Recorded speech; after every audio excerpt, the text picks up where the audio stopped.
Amém, glória a Deus. Vamos continuar aqui nos estudos bíblicos, considerações finais sobre a Trindade.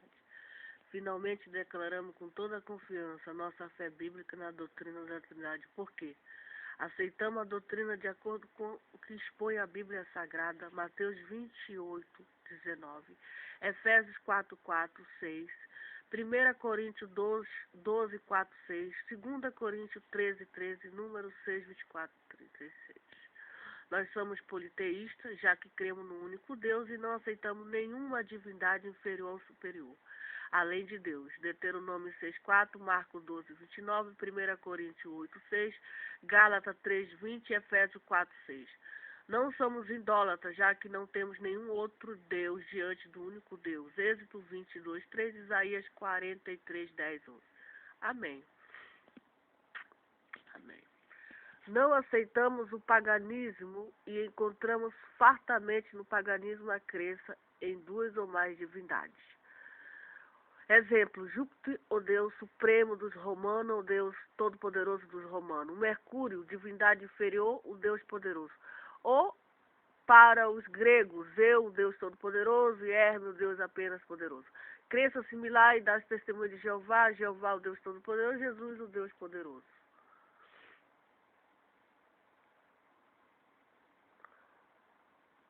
Não aceitamos o critério da razão para conceber a divindade, já que Deus não é concebido por meio de um raciocínio humano, nem por uma demonstração matemática. Deus não é fruto da inteligência da carne. Ele é o Deus de mistério. Isaías 45:15. Vamos ler Isaías 45:15, que fala que ele é Deus de mistério. Ele é um Deus de mistério. Amém? A verdade é que existe um reino, fazendo um comentário sobre esse estudo, existe o reino dos céus, amém? Jesus Cristo, quando esteve na terra, há 2000 anos atrás, amém? Ele começou o ministério dele, ele veio pregar para um povo pecador. Ele veio pregar para um povo perdido. Nós éramos pecadores, somos pecadores, amém? Jesus Cristo veio anunciar o Evangelho, a salvação, só que tem um detalhe que está demorando muito. Já se passaram 2000 anos, mais de 2000 anos, Jesus não voltou. Mais de 2000 anos. Dizem que ele já está voltando, que a vinda de Jesus está próxima. Mas o certo é que o Deus Todo-Poderoso, o Pai de Jesus, que criou este mundo, que criou o céu, criou a terra, criou tudo, os animais, nós, os homens, as mulheres, etc., e sustenta, mas o diabo, Satanás, a serpente, o dragão, que está solto, que é o adversário de Deus, é o inimigo de Deus, né? O inimigo de Deus, o adversário de Deus, ele fez com que o homem e a mulher pecassem, e aí nós caímos no pecado. Mas graças a Deus que Deus, esse mistério aí do pecado, esse mistério do pecado começa com Satanás, com o diabo. Ele é o autor do pecado. Ele é o pai da mentira. Ele é o pai da mentira. E todos nós, estávamos sobre o jugo do diabo. Fizemos a vontade do Satanás. Pecamos, cometemos abominações.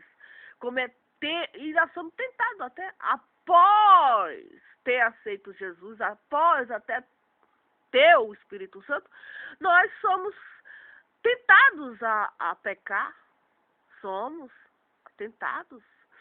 Tá entendendo? Há uma luta, há uma guerra espiritual muito grande.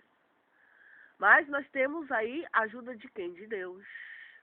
Então Jesus Cristo foi enviado de Deus a este mundo perdido. Ele é o profeta de Deus. Nós somos só o quê? Os seus servos. Porque Jesus Cristo nos chamou, nos escolheu, nos salvou, nos remiu, e nossa missão é aprender a palavra de Deus, anunciar ao mundo o evangelho da graça de Cristo, testemunhar da graça de Cristo. Amém? Falar que Jesus Cristo é a salvação do pecador e da pecadora e do mundo. Ele é o Cordeiro de Deus. O homem é pecador. Nossa natureza é pecaminosa. Mas Jesus perdoa nossos pecados. Não só perdoa, como justifica, como perdoa a culpa, a nossa culpabilidade, e nos apresenta a Deus como pessoas que nunca... Ele é o nosso Cordeiro, ele é o nosso intercessor. 45:15. Verdadeiramente tu és o Deus que te ocultas, o Deus de Israel, o Salvador. Verdadeiramente tu és o Deus que te ocultas, o Deus de Israel, o Salvador. Mas por que ele se oculta? Por quê? Por causa do pecado do homem, da rebelião do homem. Amém? Por causa, ele está oculto, mas ele vai se manifestar.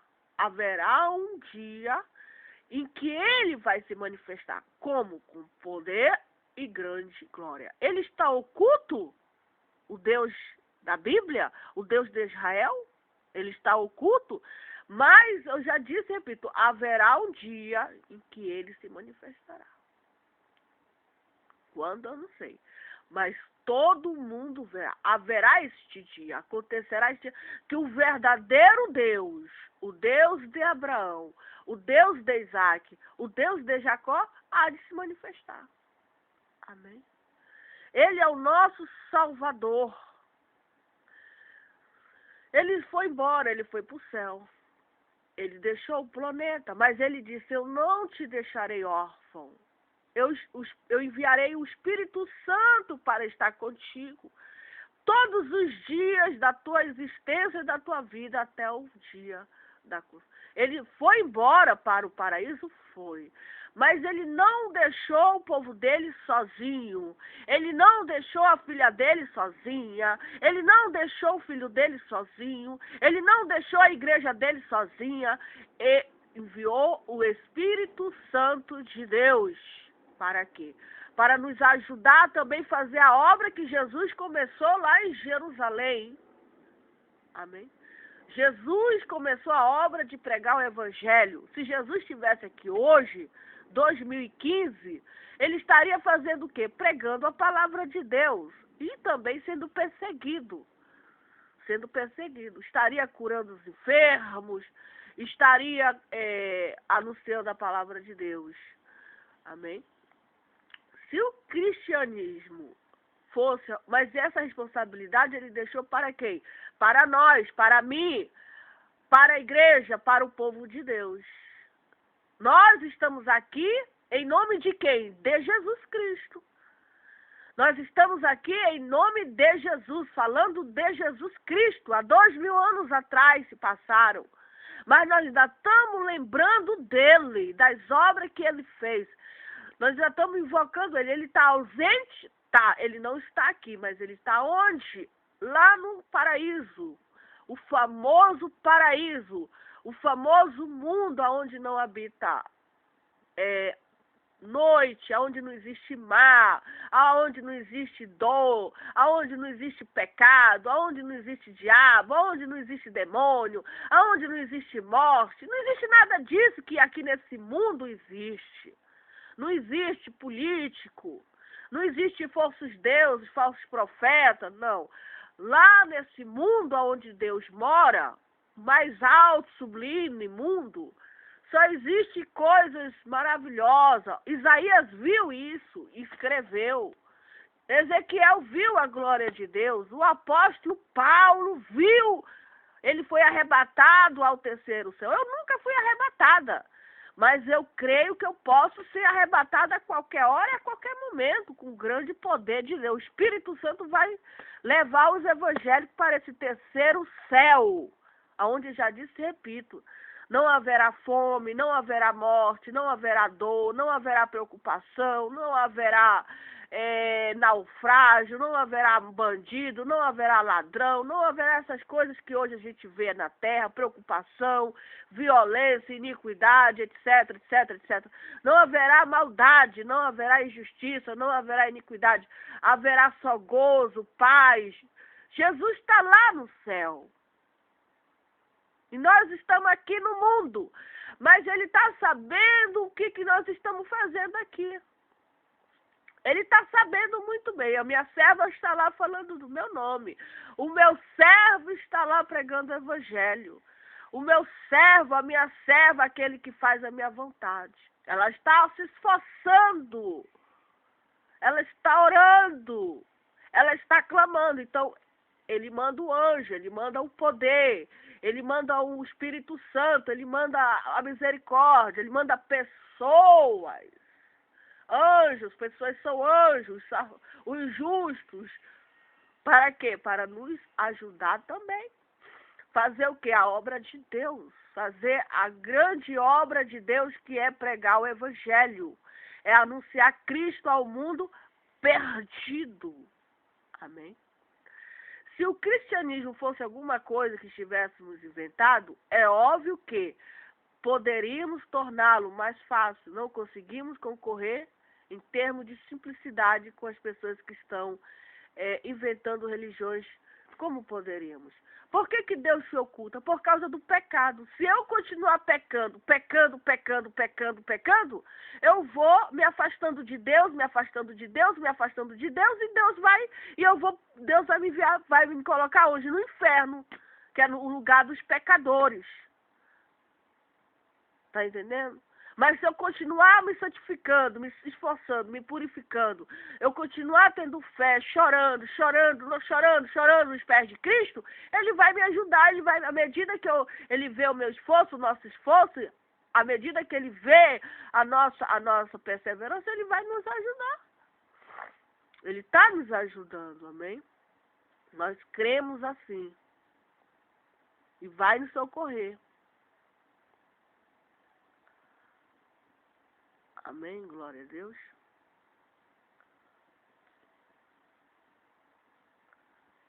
Agora parou aqui o...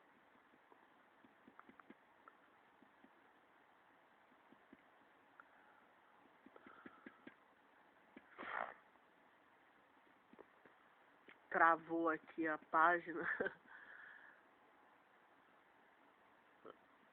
Travou a página aqui.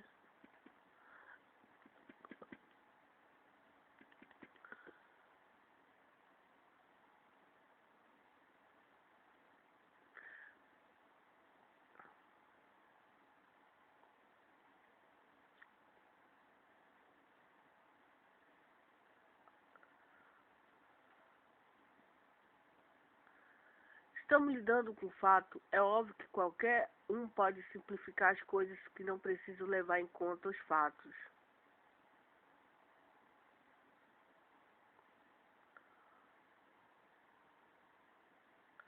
Quadro demonstrativo da Trindade de Deus. Deus Pai, Deus Jesus Cristo, Deus Espírito Santo. Pai onipresente, Jeremias 23, 24. Pai onipotente, Gênesis 17, 1. Pai onisciente, 1 Pedro 1, 2. Pai o Criador, Gênesis 1. Pai eterno, Romanos 16, 26.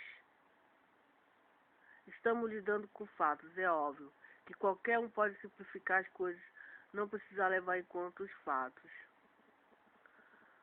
Pai Santo, Apocalipse 4, 8, Pai Santificador, Pai Salvador, Isaías, Filho Onipresente, Filho Onipotente, Filho Onisciente, Filho Criador, Filho Eterno, Filho Santo, Filho Santificador, Filho Salvador, o Espírito Santo, Onipresente, Onipotente, Onisciente, Criador, Eterno, Santo, Santificador.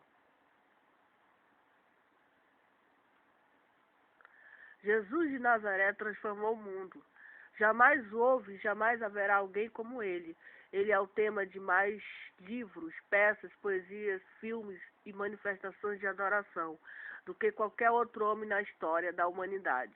Ele dividiu a história humana em AC, que é antes de Cristo, e DC, depois de Cristo.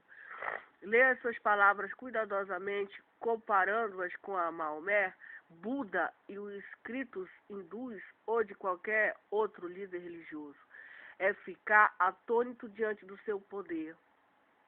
E ficar atônito diante do seu poder e singularidade. Os que ouviram perguntaram surpreso: de onde lhe vem esta sabedoria e poderes miraculosos? Mateus 13, 54. Observar o que ele fez é convencer-se intuitivamente das afirmações básicas da fé cristã. Aí tem Cristo aqui, né? Uma imagem de Cristo, né? Sozinho ele, né? Sozinho, né? Um homem que está sozinho aí. Ele orava sozinho, Jesus Cristo, a Bíblia diz que ele procurava os lugares para orar, só ele e o Pai, mais ninguém, né? Ele orava, ele buscava a presença de Deus, depois ele ia pregar o Evangelho para multidões. Jesus é um profeta, ele olhava para mim, ele olha para mim e diz, tudo da minha vida. Por quê? Porque ele tem o Espírito Santo. Espírito Santo. Ele olha por uma pessoa, ou um pastor, ele sabe das coisas que vai acontecer. Tá entendendo? Ele olha para uma mulher, para um homem, e ele diz tudinho. Ele olhou para aquela mulher samaritana e disse tudinho da vida dela. E ela, tu és profeta? Então ele sabe tudo da nossa vida. Leia suas palavras cuidadosamente, comparando-as com a Maomé. Buda, já li isso aqui. Tudo de bom que o cristianismo faz ao mundo é o resultado da influência de Jesus. Mas quem era esse homem? As escrituras hebraicas predizem com séculos de antecedência a vinda de um Messias divino para toda a humanidade. Jesus é o cumprimento dessa profecia. Veja o que a Bíblia diz sobre ele. Jesus é a imagem do Deus invisível, o primogênito de toda a criação. Colossenses 1,15. Porque aprove Deus que em Jesus reside toda a plenitude. Colossenses 1,19. Jesus é antes de todas as coisas, nele tudo subsiste. Colossenses 1,17. Em Jesus habita corporalmente toda a plenitude da divindade. Colossenses 2,9. Ninguém jamais viu a Deus. O Deus unigênito, Jesus que está no seio do Pai, é quem o revelou. João 1,18. Jesus é o resplendor da glória e a expressão exata do ser de Deus, sustentando todas as coisas pela palavra do seu poder. Hebreus 1,3. Em Cristo todos os tesouros da sabedoria e todo o conhecimento estão ocultos. Colossenses 2,3. O Verbo, Jesus estava no mundo, o mundo foi feito por intermédio dele, mas o mundo não o conheceu. João 1,10. O ministério que estivera oculto dos séculos, das gerações, agora todavia se manifestou. Isto é, Cristo em vós, a esperança da glória. Colossenses 1:26, 27. Jesus nos tornou da parte de Deus a justiça, santificação e redenção. 1 Coríntios 1:13. Jesus é a verdadeira luz que vinda ao mundo ilumina todo homem. João 1:9. Deus, o Pai, construiu o Filho, Jesus, herdeiro de todas as coisas, pela qual também fez o universo. Hebreus 1:2. Jesus é o mediador da nova aliança. Hebreus 12:24. Jesus é o autor e consumador da fé. Jesus 12:12. Em Jesus temos a redenção e remissão dos pecados. Colossenses 1:14. Há um só Deus, um só mediador entre Deus e os homens, Cristo Jesus, homem. 1 Timóteo 2:5. Jesus disse, eu sou o caminho, a verdade e a vida, ninguém vê o Pai senão por mim. João 4:6. Amém. A doutrina do Espírito Santo. A Bíblia nos informa que o Espírito Santo é a pessoa da Trindade, um ser pessoal, inteligente, com vontade e determinação própria. Ele sonda as coisas profundas de Deus Pai, 1 Coríntios 2:10. Ele fala, Mateus 10:20, Atos 8:39, Atos 10:19-20, Atos 13:2, Apocalipse 2:7. Ele ensina, Lucas 12:12, João 14:26, 1 Coríntios 2:13. Ele conduz e guia, João 16:3, Romanos 8:14. Ele intercede, Romanos 8:26-28. Ele dispersa dons, 1 Coríntios 12:7-11. Ele chama homens para o seu serviço, Atos 13:2, Atos 20:28. Ele entristece, Efésios 4:30. Ele dá ordens, Atos 16:6-7. Ele ama, Romanos 15:30. Ele pode ser resistido, Atos 7:51. Vamos claramente Vemos claramente que o Espírito Santo é uma pessoa. Isto é factual. Amém. Vamos fechar aqui.